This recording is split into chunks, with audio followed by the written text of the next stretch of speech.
عمر رضی الله تعالی عنہ زمانه ده. نو د عمر رضی الله عنه زمانه کې به دا ښځې جوماتونو ته مانځله راتلې. نو یوه زنانه مانځله به راتله، نو هغې ته به روزانه په لاره کې هلک ولاړ و، د هغې لار به یې نیوله. یوه ورځ دا زنانه تنګه شو، د هلک ته وویل خیر ته زما نه غواړې څه؟ زه راځم مانځله او تا ما ته لار نیولې، ته ما نه غواړې اخر څه؟ هغه هلک ورته په جواب کې وایي زه په ژوند کې تا حاصلول غواړم، تا سره مینه کوم، ډېره مې خوښه یي. دا زنانه ورته وایي زما د حاصلولو دپاره یو شرط دی، هغه به پوره کړي. هغه ورته وایي د اسمان نه بل ستوري هم راکوز کړمه، شرط دی وایي څه شرط دی؟ هغه ښځه ورته وایي زما شرط دا دی، ډېر اسان شرط دی، ته به 40 ورځې د عمر رضی الله تعالی په امامت کې مونځ کوې. 40 ورځې به مسلسل په عمر رضی الله تعالی پسې به شاته مونځ کوي د امامتۍ سره. چې کله 40 ورځې تا مونځ وکړو که نه، زما ستا سره واده ده چې ته څه غواړې هغه به زه کوم. هلک ورته وایي دا خو اسانه خبره ده، دا کوي مشکل کار دی. صحیح شو.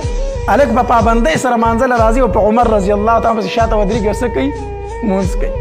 40 ورځې پوره شوي، نو هغه ښځه اکه چانتې په 41 ورځ باندې په لاره کې ولاړه ده.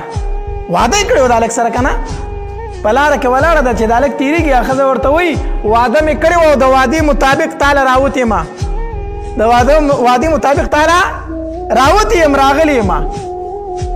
هغه هلک ورته څه وایي خورکۍ ما چې کله په عمر پسې مونځ کړی دی که نه، ما خپل رب پېژندلی دی، ما د خپل رب سره چې مینه کړې ما ته نورې ټولې مینې په زول ښکاري. ما صرف د خپل رب سره مینه کړې ده او ما د دواړو د جهانو د سردار د شنې روضې سره مینه کړې ده. ما سترګو له مخې له مه راځه، ما تا سره څه کار دی اوس؟ ښځه وخیاره وخیاره چې 40 ورځې د امامتۍ سره مونځ وکړو، د ده به زړه هم پاک شي، د ده به سترګې هم پاکې شي. ورونو انسان دی، کمزوری دی، غلطې وسوسې راځي، غلط خیالات زړه ته راځي. د مونځ پابندي شروع کړه، د مونځ پابندي شروع کړه. زه درته هم دا وظیفه در کوم، 40 ورځې د امامتۍ سره مونځ وکړه، خو شرط دا دی چې په ګېډه کې د حرامه روزي نه وي پرته.